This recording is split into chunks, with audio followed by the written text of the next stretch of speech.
Thank you so much for joining us for another edition of All Angles. I'm Dion Jackson Miller. Now, we've been talking about the state of our courthouses around Jamaica, nearly 16 all, including the outstations. And in tonight's program, we're going to be hearing from Justice Minister Delroy Chuck as well as Chief Justice Brian Sykes. Now, before that, though, our colleague TVJ's Amoy Harriott went to St. Catherine to take a look at two of the courthouses there. Take a look.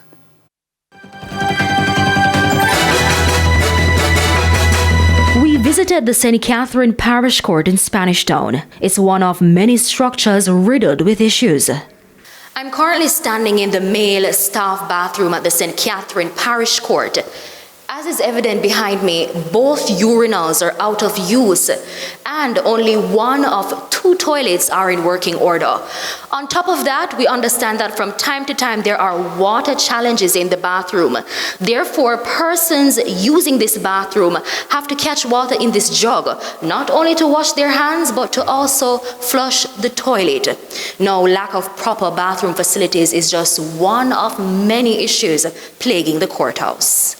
Issues such as mold-infested walls and limited waiting areas. Now, a tent is erected outside for persons who come to the courthouse, but it's just not big enough. We notice people jumbled together, sitting anywhere they could access. There's also no mediation area at the courthouse and no designated parking space for visitors. Now, this parking lot located on the property is only for staff members. All other motorists who visit the court are forced to find their own parking.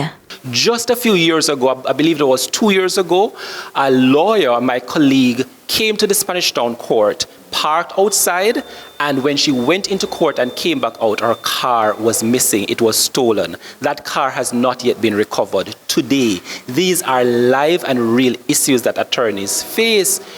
Another major issue, eroded floors and leaking roofs. In fact, our team witnessed this firsthand. While there, it started to rain.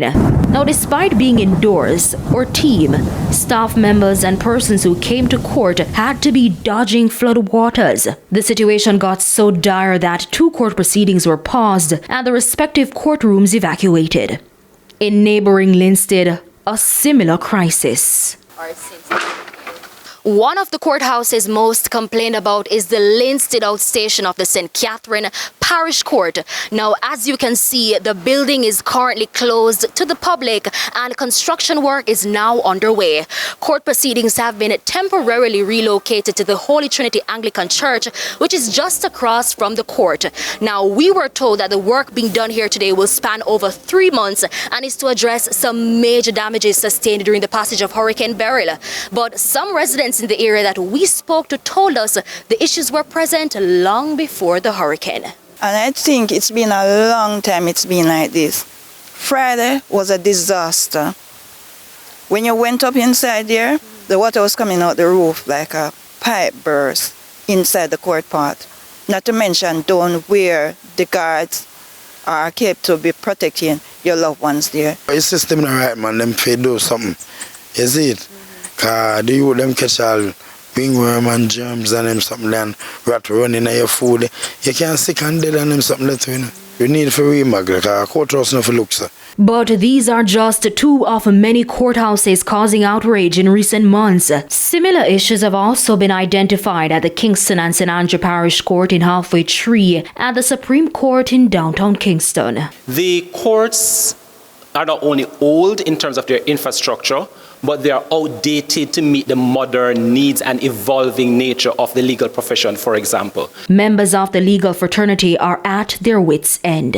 As much as we spend on crime prevention and security, we also need to spend on justice, because the cases are going to be coming to the courts for resolution. I call as well for the government to stop treating the judiciary as a bastard, a stepchild in the governance structure. The judiciary is a co-equal arm of government. There's a legislature, there's the executive, and the judiciary. Why is the judiciary continue to be forced to beg, beseech, to work with the very little that they have in order to carry out its function? They're hoping the ongoing discussion will reap positive benefits in the coming months. Reporting for TVJ's All Angles, I'm Amoy Harriet.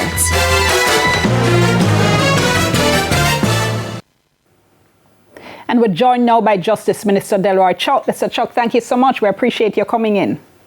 So you've heard our reporter who was at Spanish Town, just one courthouse today, but that's, that took the time with her reporting leaking and flooding in the courtrooms as well as in the court offices, problems with bathrooms, judges and lawyers having to leave the courtroom, seating area for the public flooded, bathrooms in disrepair. And this is just one of the nearly 60 courts across Jamaica. We've been hearing these complaints consistently. We hear from you it's a problem of maintenance, but we're hearing from the court administration and Chief Justice that they're maintaining, but a lot of the problems, such as what we've seen in Spanish Town, they're saying are infrastructure. They need major capital expenditure, which is right back in your lap. Well, first of all, let's be clear. Today, we had huge amount of rain, so that many buildings will be flooded. That is not to say... That can't be an excuse here. Right, that's not a good excuse. No, I don't know the exact circumstances with the Spanish Town court. I know we spent a significant sum of money about 4 or 5 years ago to upgrade and improve the Spanish Town court. I'm disappointed to hear that the bathroom facilities are now not working properly. So that is maintenance. Now, there's no doubt that if the place is leaking, then that is a matter for the question of the Ministry of Justice. The roof may need to be changed. So that definitely needs some upgrading. You have 60 odd courts. Since I have been there as Minister of Justice for the last 9 years and responsible for repairs and upgrading, we have spent money on more than half of these courts. Spanish Town was one. If you go to St. James, Clarendon, we did a recent court in St. Anne.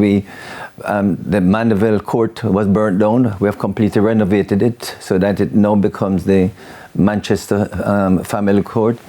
And we have upgraded, halfway tree. But then again, it is deteriorating a bit. We have put in a brand new Court of Appeal, first-class court, and also upgraded several areas.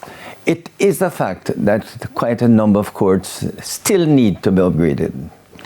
A good example is Lucy in Hanover. For the last 3 years, we have been working on getting to spend about 200 million to upgrade the Lucy Court in Hanover.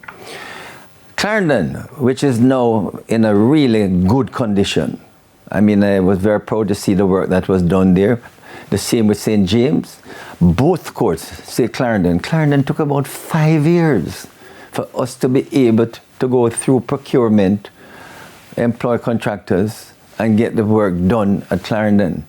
So even though many of the courts need to be upgraded, once you're going to spend a significant sum of money, Dion and your listeners, procurement really restrict you to do it within a fiscal year. Most times it takes 3 to 5 fiscal years to go from scratch to completion.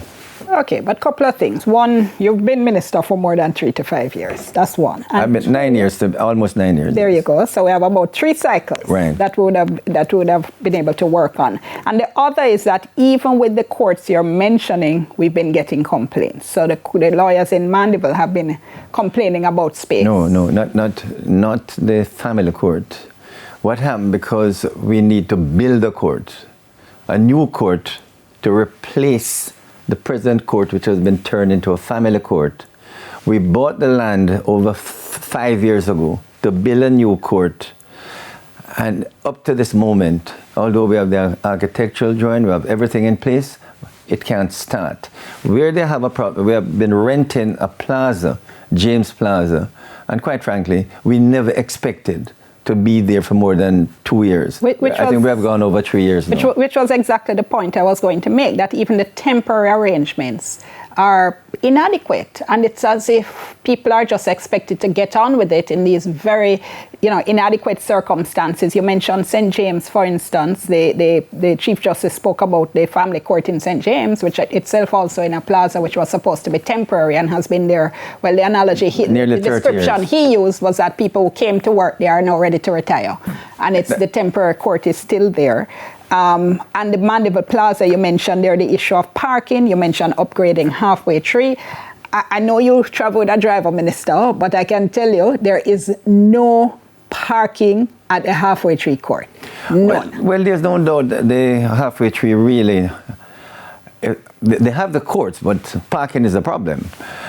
The question is, people used to park in the plaza across the road. When I used to practice in the course, that's where I used to park. Yeah, me too. And that is 20 years ago. And then they blocked us out of the plaza. Right. Now, I'm looking at how we can get some space close by that people can park.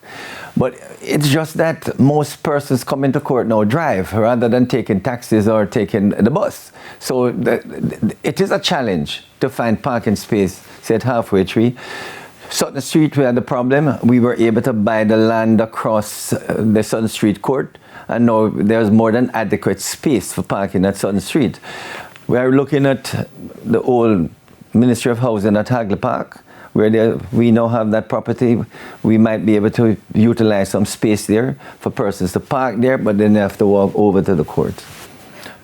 Yeah, the thing is though, and we're kind of talking this courthouse. But as a whole, when you look at the courts across Jamaica, well, you get neglect, you get people who are working under, in some cases, terrible circumstances. Well, Linstead Minister, no bathroom for the public to use. Let me say this, Dion. Virtually all the courts, nearly 60 of them, were built over 50 years ago. So obviously, they have served their time. The question is, are new courts needed? Definitely. From I came in, I told the Prime Minister and Cabinet, we need to build new courts. After we tried in the first 2 years, and the Cabinet provided the Ministry of Justice with almost $2 billion to start the process to build new courts. Do you know, within 8 months, having got $2 billion, we realized Ministry of Justice cannot do it. For the simple reason, when you go through all the process to get it done, it will take 3 to 5 years to build a court. So the end result of it is that they took back at least 1.5 billion, and we had only 500 million to start upgrading courts. So all we've been doing over the last 9 years is to really try to upgrade the courts. And I can say this, Dion. Let me just. No, about the break. So let me just ask you to hold your thought. Don't forget it. We're going to come right back after the break. Stay with us.